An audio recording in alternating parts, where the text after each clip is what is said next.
Hello friends, welcome to my channel Sai से kitchen. आज मैं आपको संबर रेसिपी शिखेबी। संबर आपण ब्रेकफास्ट रे इडली डोसा सहित खाई पारिबे। ये बहुत टेस्टी लगे। आसंतु स्टार्ट करबा एही रेसिपी। एही रेसिपी बने पई मु किछि हरड़ डाली नेइथिली, जहाँ मु आगुरु आधा घंटा आगुरु ताको भिजै रखिथिली। भिजा हेतिबा हरड़ डाली को मु एबे प्रेशर रे नउची। जेमिति आमे नॉर्मल डाली प्रिपेयर करे सेमिति एहाको प्रिपेयर करबा। एबे मते किछि पानी ऐड करूची, किसी हल्दी ऐड करुची, सॉल्ट आज पर टेस्ट। एबे यहाको मु लो फ्लेम रे दुईटा सीटी पर्यंत रखिबी। एबे आमे मसाला प्रिपरेशन करिबा। मसाला प्रिपरेशन करबे मु गोटे पैन नेची, सेथिरे मु किछि ऑयल ऐड करूची। ऑयल गरम हो गला परे सेथिरे मु किछि मेथी और सोरिष ऐड करिबी, और हल्का सा जीरा भी टिके ऐड करूची। एबे मु एथरे ऐड करूची 4टा सुखिला लंका, किछि ग्रीन चिली, एथरे ऐड करूची भृषंग पत्र। आपको भल भाव मिक्स कर दूची।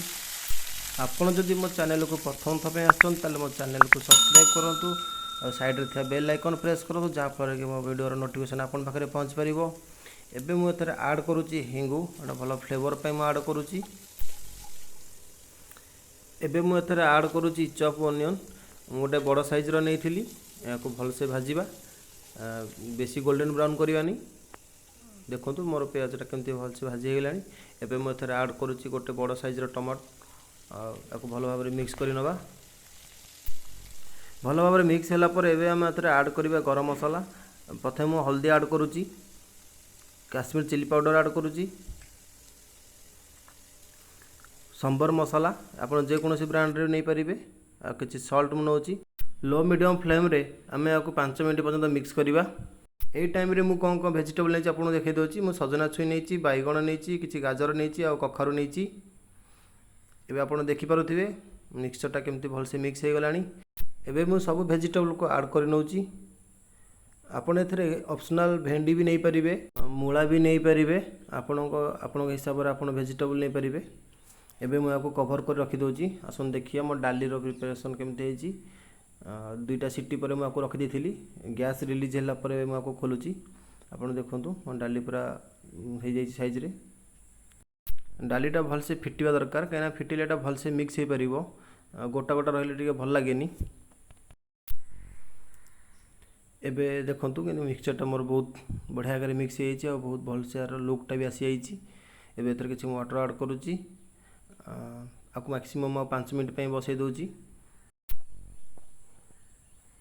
अपन देखि पारुथिबे। एबे मु एथरे ऐड करूची तेंतुली पानी, जोटा कि मु गरम पानी रे आगुर भिजै रखिथिली। एबे याको मु ऐड करूची।